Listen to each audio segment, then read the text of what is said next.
Nanda for the students of MA Political Science, 4th semester, DAV Postgraduate College, Varanasi, and I'm going to discuss the topic Peace Through Gender Lens today.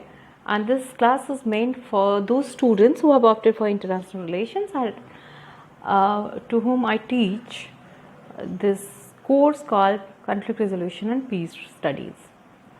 One of the essential questions regarding women and conflict is how are women and men differently affected by conflict because of their roles, needs, priorities, status, and access to power or legal structures. To some degree, roles and needs may reflect biological differences, but for most part, gender and different roles, priorities, types of status, access of women and men are determined by the society. For example, in many cultures, boys are encouraged to adopt the male ideals of toughness, of strength, bravery, aggression. These ideals promote male status of a warrior and the preparation for war as a core component of manhood. On the other hand, girls are often expected to take on caretaker roles, to raise families, to be active in local communities rather than on national political stage. Such expectations are reinforced by institutional norms and attitudes. However, what is critical is to understand is that gender is about the learned roles and expectations as a result of being a man or a woman. So we have a case in which we have a situation in which generally women are portrayed as victims of conflict, and in large parts they actually are. But women are also agents, they can also be active participants of war, yet they are frequently or largely neglected once peace occurs. So let's begin by focusing on women as victims of war. For most of the history, men have been seen both as decision makers and as soldiers. Women's experience in war have been little understood. The international community has only recently focused on women's potential contribution to peace building and on the difficulties that women face in war. A gendered perspective on war and peace allows us to unpack the effect of excluding women and other groups from power and access, and to explore the impact of this exclusion on peace building. It is important to emphasize that such exclusion does not only delineate who sits at the negotiating table, but also reflects the lack of access to resources, including information and knowledge, political participation, legal rights status, and economic rights and status. Women and girls, while less likely to be victims of most types of battlefield related physical violence such as combat wounds, torture, etc., they are typically singled out as targets of sexual violence and domestic violence in far greater numbers, both during and after war. In the 1994 Rwanda genocide that we have already discussed about, a study after the massacre found that almost 75% of women had experienced sexual violence, typically in the form of rape by individual men or groups of men. In addition to sexual violence, forced abduction into sexual slavery, forced displacement is also a key tactics of modern warfare. During war, women may also suffer disproportionately from their lack of access to basic services, health care, food, or clean water. When men go off to fight, women are left to care for the family, often without access to much, if any, income, without titles to any land or property, and without access to basic services or information. These consequences are compounded when families and communities are displaced, and when war ends, women are often subjected to greater domestic violence from returning soldiers, and they may have lost male breadwinners and are often left to pick up the pieces of society that no longer have functioning institutions. Rape has been a feature of war for a long time. and there are numerous historical examples of soldiers, armed actors, civilians engaging in these abuses, such as the estimated 2 lakh comfort women who were forcibly drafted into sexual slavery by Japan's army in 1928 till the end of Second World War is very often cited. Many women are still seeking reparations and a formal apology from the Japanese government for these abuses. In another well-known case, some 2 lakh to 4 lakh Bengali women were reportedly raped by Pakistani soldiers after Bangladesh declared its independence from Pakistan in the early 1970s. It has also been found that a number of reasons as to why sexual violence in conflict may occur. When it is used strategically as a form of warfare, studies have been found that it creates fear and trauma in the population, destroys families and communities, and in some cases serves as a form of ethnic cleansing, cultural cleansing, in which perpetrators target the members of a particular ethnic group or cultural group, community, to pollute the bloodlines of their victims. The consequences of such sexual violation erodes the fabric of a community in such a way that few weapons can. Rape's damage can be devastating because of strong communal reaction to violation and pain stamped on the entire families. The harm inflicted in such cases on women by rapists is an attack on not only her, on the woman, but also on her family, on her culture, on her community.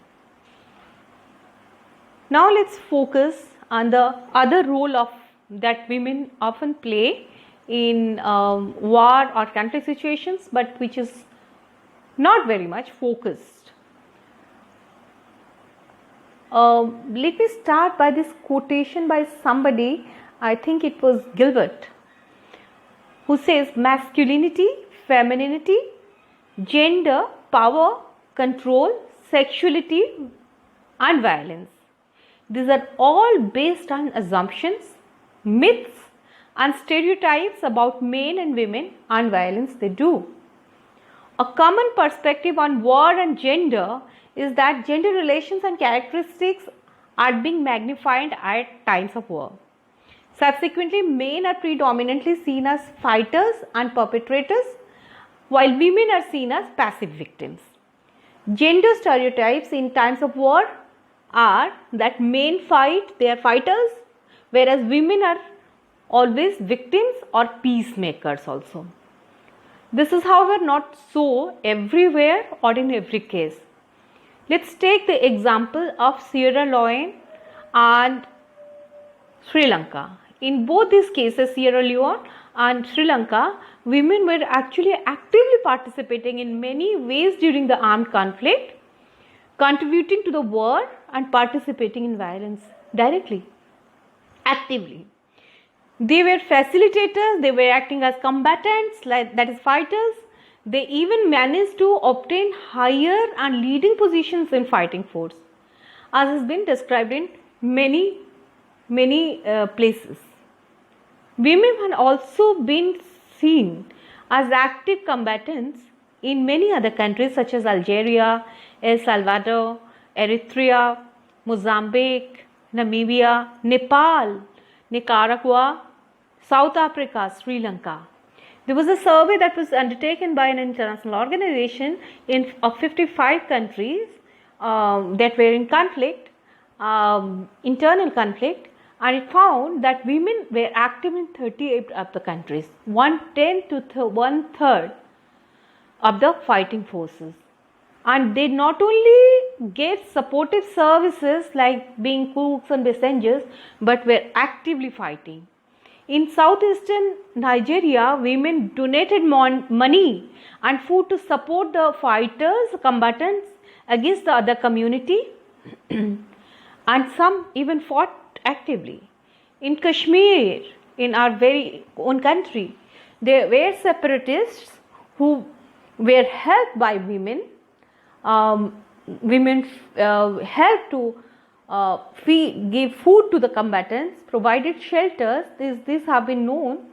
They worked as couriers, carrying messages, arms, ammunitions under their veils, and they also planted bombs.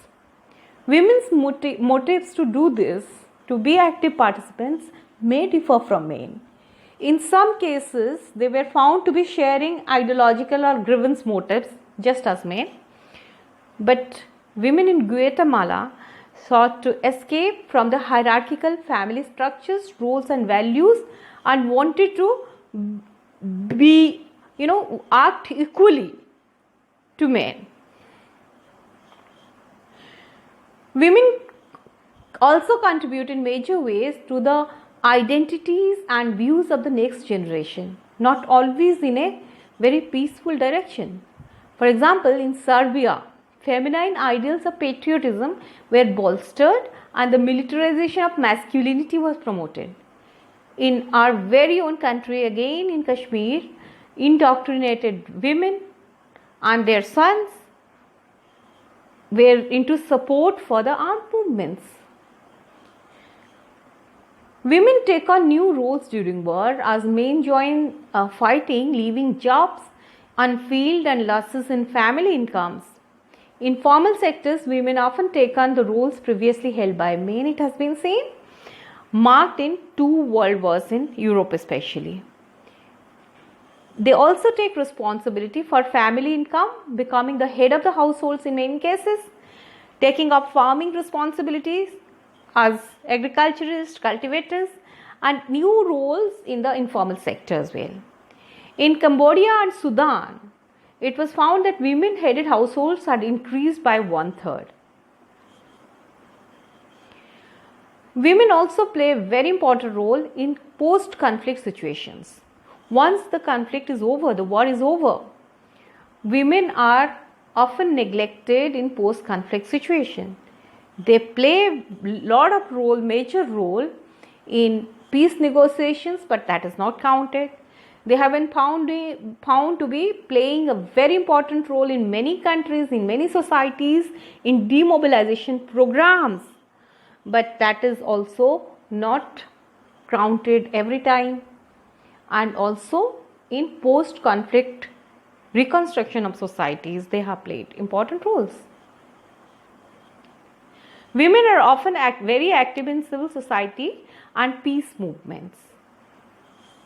In formal peace negotiations, it has been found that women have been playing major roles. In Colombia, women were responsible for complex networks of pro-peace movements. In Northern Ireland, Burundi, Liberia, there were female coalitions across the warring partners who were trying to act as bridges between different conflicting or warring communities. The Mano River Women's Peace Network brought together women from Guinea, Liberia, Sierra Leone, and this was very important in peacemaking by bringing the heads of the state to the negotiating table in 2001. There has been research on Nigeria, and that has shown that women have played active role in developing coalitions between fighting factions, groups. One was Oguleri group, the other was Umuleri group. This was in Nigeria, in southeastern Nigeria. Conflicts within Igbo community and also in Kaduna. While they play important roles, they are frequently excluded from formal peace negotiations. In 2008, United Nations Women's Wing, which is called UNIFEM, estimated that women account for less than 10% of the members in formal peace negotiations and less than 2% of signatories to peace agreements. A study of the Congo, Sudan, and Uganda concluded that recognizing and supporting role of women was a minor afterthought for most organizations, including the United Nations. In southeastern Nigeria, women were neither represented nor consulted in peace negotiations. Political settlements often do improve roles of women, especially when it's about constitution making in the post-conflict area situations, and women also play important roles in legitimizing the political settlements, but that is also not taken into account in every case. One example can be of Rwanda. In Rwanda, the constitution required 30% of minimum female representations in parliament, and in 2003 women accounted for 49% of seats. So that shows how much women are into such constitution making process. So places where these opportunities have been given by states, women have taken it very positively. Economic recovery programs often have been found to neglect women. There have been a heavy emphasis on macro stabilization and pro-market reforms, and this often ignores gender issues. In DDR and employment schemes also, men are the most important focus, and women are largely neglected.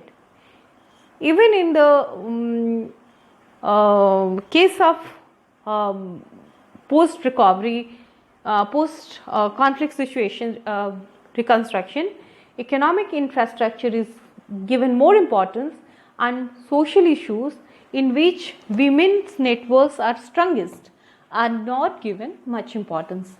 Women also face a lot of problems in formal sector employment, as when men come back from conflict, they want to be the main breadwinners and main workers in the formal sector. So women again get pushed to the informal sector.